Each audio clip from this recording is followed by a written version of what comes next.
All right, guys, what's going on? Welcome in. So we have another chapter in this whole Haason Reddick situation. This new report is coming out here from Adam Schefter of ESPN. He goes on to say, this just in, Jets holdout edge rusher Haason Reddick has hired Drew Rosenhaus, who is really popular, one of the, I would say, biggest NFL agents, and Ryan Matha as his new agents. Rosenhaus and Matha already have spoke with the Jets and are attending tonight's game versus Buffalo. We look forward to working with the Jets to get this resolved as soon as possible, Rosenhaus said. Haason would like to be a New York Jet for years to come, and our goal is to make that happen. Now, obviously, this is coming off of the back of the most recent report, which was that the agency, right, CAA, let Haason Reddick go, and supposedly Reddick turned down a reworked deal that included a pay raise that the Jets and CAA already worked out. Now, something important to note, the financial details of that rework deal were not released. And that's one thing that has been pretty interesting throughout this entire Haason Reddick saga.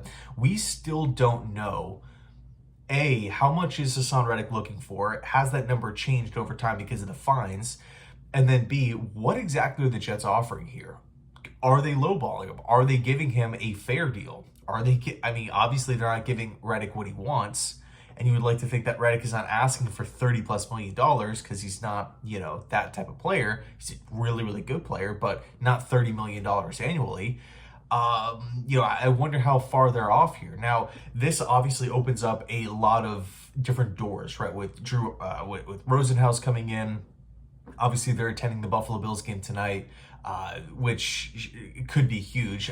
To be honest with you, I'm not even really thinking about this Reddick situation all that much. I'm just totally focused on getting the W, right? Jeff Ulbrich starting fast. What's the offense going to look like with Todd Downing calling plays here?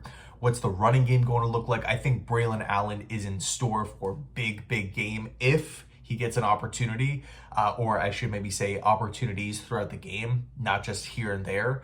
I think Buffalo's defense is susceptible to the bigger, more physical running backs up the middle of the field. I really think that Allen could be a big impact guy, big impact piece in tonight's game. Man, I'm totally pumped. So really the point here is that there's hope. There's hope about potentially, getting something done with Haason Reddick, getting him in the building, and he's a viable pass rusher on the New York Jets for weeks to come, potentially years to come. Now, I'll say this.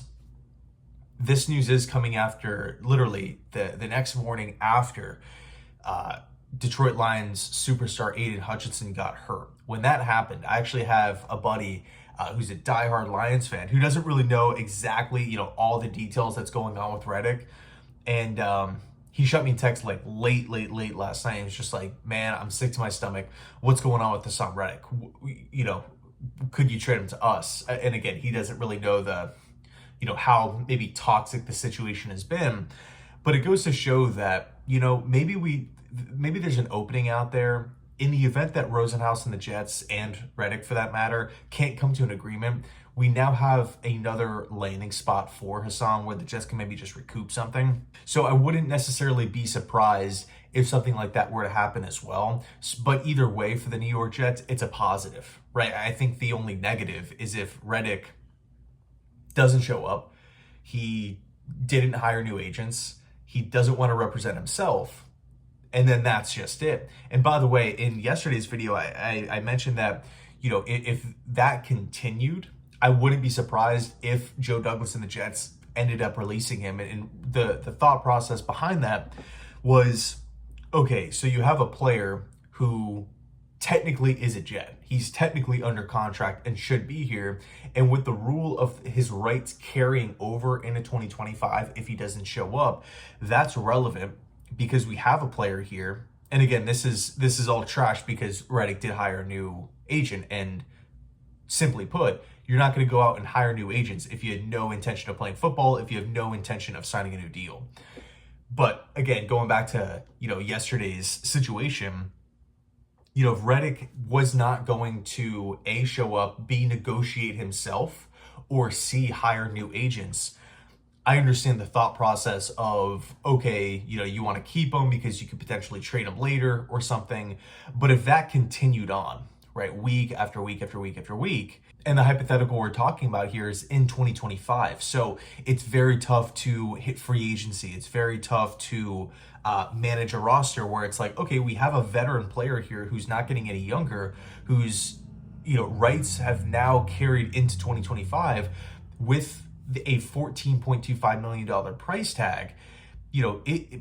And he could show up at any point. We just don't know what the heck is going on. He could not show up, and there's too many questions, right? And if he doesn't show up, well, now we still have a $14 million void on the roster to where we can't really spend that, right? We can't just spend all of the cap and then have Haason Reddick show up. That would be an issue. But thankfully, we're not in that situation, because it does feel like a major, major curveball this morning that Haason Reddick has hired new agents. And I mean, who knows, right? Maybe something does get done. Maybe Haason Reddick does become a Jet in the end. Maybe he gets traded, right? Who knows how this thing is going to play out. But all I do know is that this situation has been one of the craziest situations surrounding the New York Jets in a long, long time, right? I can't remember a trade like this. I think trying to think back to just weird, strange, crazy trades, in the past, I think the Antonio Brown going from the Steelers to the Raiders is pretty interesting. That's got to be up there, right? With the helmet dispute, the cryotherapy situation, and I don't even think AB played it down or a game for the Raiders. I think they just ended up cutting him or something. I don't even remember how that situation played out. But anyway, thanks so much for watching. Let me know your thoughts down below. I'm pumped for tonight. I seriously cannot wait for it. It's going to be awesome. Thanks so much. And as always, go Jets.